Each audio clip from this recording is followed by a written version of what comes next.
Yeah, Sarah Ann Knight Preddy is a phenomenal woman still to this day, and a leader. She would always speak out. She was witty.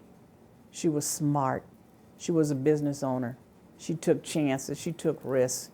She started her own businesses, whether it be a cleaners, a restaurant, or a gaming casino, because she could, and she did.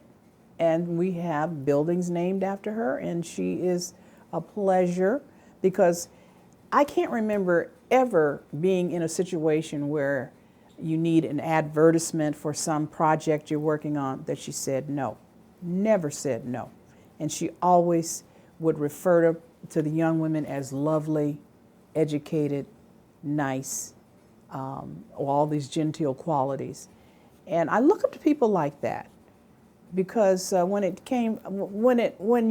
someone needed to speak out in the community, if there was something that went down in the community that was not right, she could be called upon to make a statement and stick with it and not back down. And of course, I think the world of Ruby Duncan, who led the Poor People Pulling Together. She and Irma O'Neill. Irma O'Neill was another one that many people don't know very much about. But Poor People Pulling Together were women who were on welfare that demanded the respect. Just because you don't have a position or a job doesn't mean that you're not educated or you're not smart enough or that you can't do the job.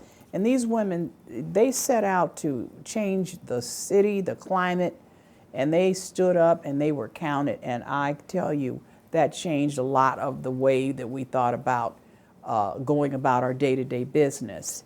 You could see people like them at church. You could see people like them at the store. You could stop and engage conversation, and they would stop and ask you, what are you thinking about? What do you want to be when you grow up? What are your desires and dreams? And if you said, I don't know, that was the wrong answer. That was really the wrong answer. You had to say something and you had to give it thought. And whatever you can dream, you can do it. You can be it. And I was crazy enough to believe that. So, and that's the way I took on most of, the jobs that I was able to obtain during my lifetime.